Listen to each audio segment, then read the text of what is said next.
I hope you had a happy Thanksgiving, but I also know that the holidays can come with so much pressure, anticipation, expectations.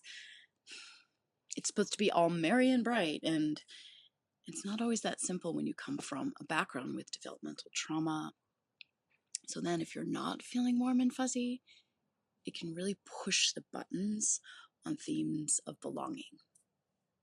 Most years, I wish I could just settle down for a long winter's nap that begins in mid-November and goes until after New Year's. You feel me? Plus, with the state of the world right now, who feels festive anyway? But I want to talk about one of my 9 buckets of healing that's part of reparative therapy. And it's called Envision Create, which is about creating chosen family, basically. When we grow up in an invalidating environment, building community and chosen family is an essential part of moving forward from our history and healing back through time for what we didn't get in our childhood and what we still might be missing. How else will we get through these dark times if not through joy and community? So I'm inspired to get really personal and share about my Thanksgiving. So I am blessed with amazing chosen family.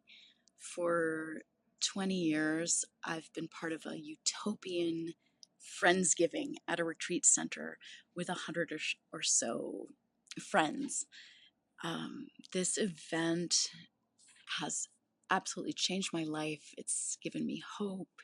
It sustains me. The event includes things like land tending projects, so doing fire prevention. Um, we cook together, dance, make music, um, all sorts of connection and play and reverence and irreverence. It's it's definitely my favorite moment all year.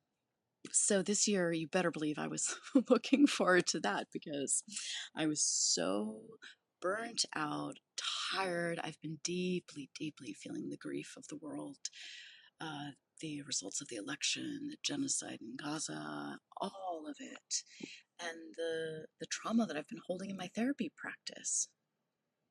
So through my fatigue, I managed to pack up my car and to be ready to spend 6 days in community off the grid.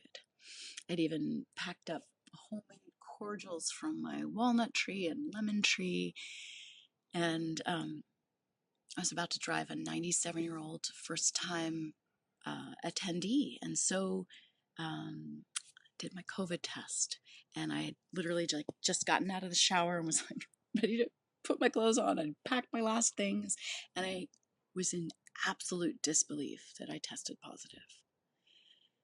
And just waves of denial. Like, how is this possible? How? No, I need this too much. And so I had to spend the past week, I'm still have been alone in my house by myself, facing all of my grief, facing all of my demons.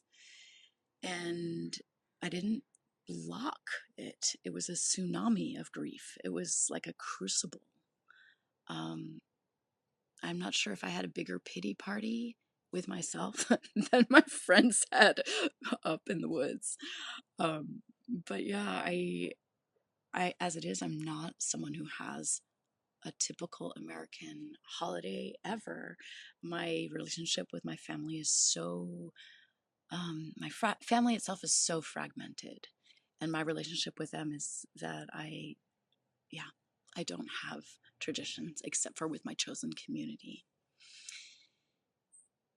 So, yeah, suffice it to say that my family is what fuels my work with people with a loved one with BPD.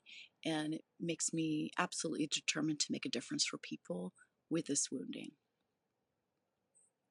And I want to share my insights from this week of being alone, and how it pertains to my work with reparative therapy. So, one of my buckets of healing is uh, envision and create.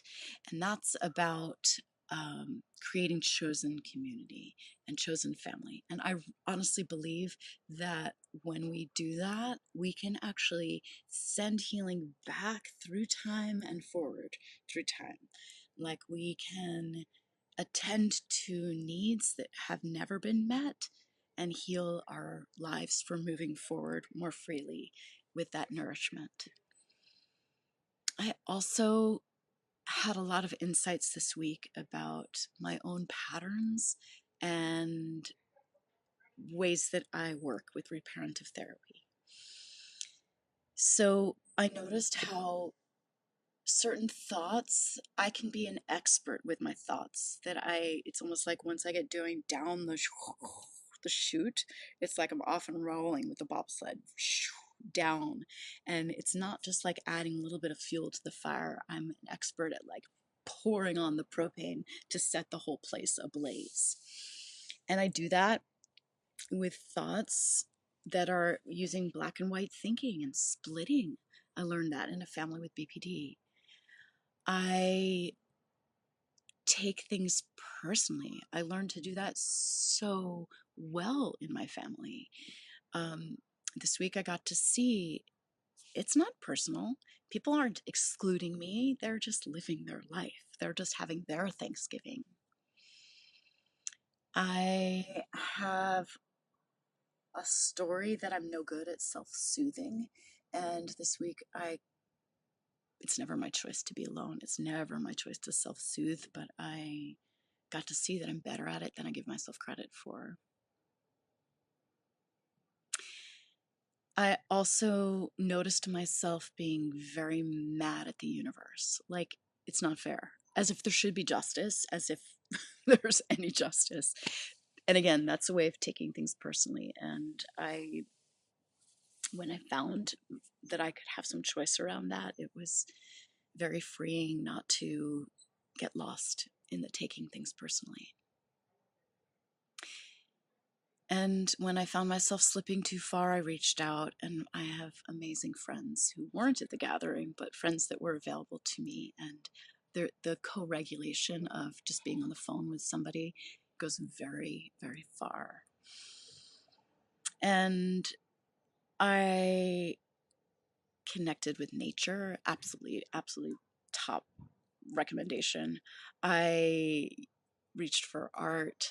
I reached for another insight about growing up around BPD is the challenge with boundaries. So it was really hard to set boundaries with technology and social media and my phone, my computer. Like the level of addiction that I noticed in myself and that I think we all have as a society, it's just really hard. And when I'm feeling blue, when I'm feeling dysregulated, it's extra hard. So more on boundaries in reparative therapy. It's a big goal of mine to support clients to find regulation and grounding and to set boundaries. Honestly, the biggest thing I'd say is one of my goals in reparative therapy is to teach clients to be the inner parent, the parent to themselves that they never had. And I think I managed to feel myself both being the Pamela who was raging and grieving, and then also the Pamela that was holding myself as best I could in those moments. And I don't think I necessarily feel recharged or optimistic, but I do feel unafraid of touching deep emotions. And I feel like I did a really intense piece of work this week. And it makes me absolutely committed to continuing my work with people who grew up in invalidating environments.